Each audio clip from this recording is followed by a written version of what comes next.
Hey everybody, how's it going? Josh here, and today we're going to do a video talking about Godzilla the Planet Eater.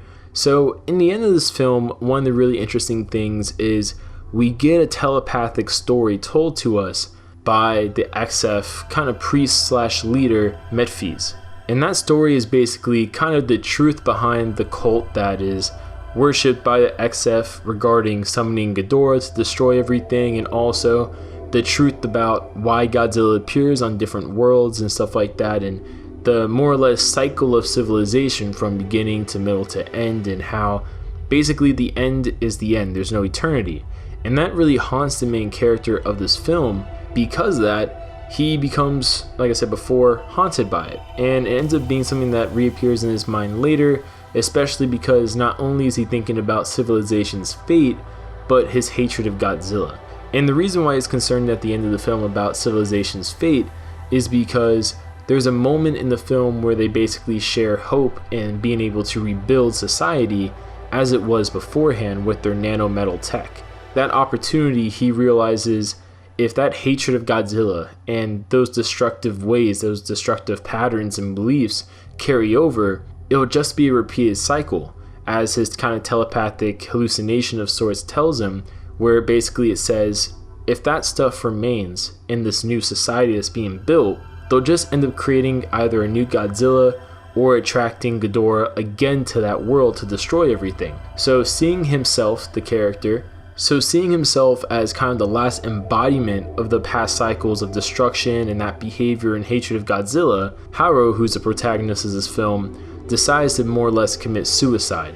And in doing so, he frees up the future to not be bound by the cycles of the past and kind of pave a new way in almost a rebirth of sorts. So it's a very symbolic kind of death and symbolic type of ending.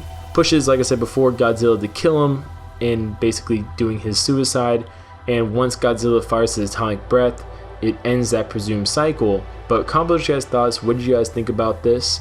So the post-credit scene shows us members of the Huta dancing and worshipping an idol, and it looks like they might be worshipping Godzilla, but seemingly when you kind of pan out the camera, it's revealed they're actually worshipping Mothra.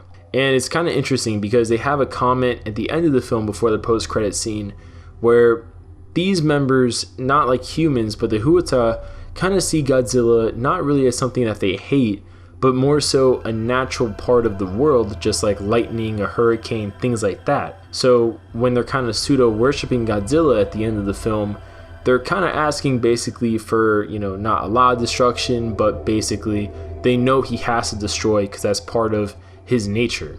And at the same time, we get a glimpse of an older member of the Huata, and it's kind of hinted by the way they do it that it might be an older Mena.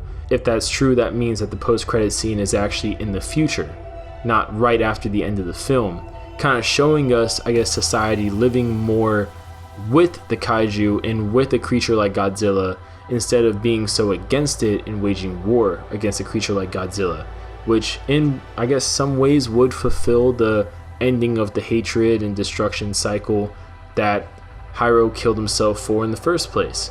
Like I said before, the scene ends up zooming out and it shows us Mothra being the kind of chief deity they're really worshipping, as Mothra is drawn on the wall all in a very huge way, correlating with how they actually worship Mothra from the get-go. And also Mena is considered one of the twins of Mothra, not twins literal like a child, but in the Godzilla mythos, the twins are always a part of Mothra, kind of like a caretaker of sorts, like priestess of sorts. She's this universe's version of that, so it definitely makes a lot of sense.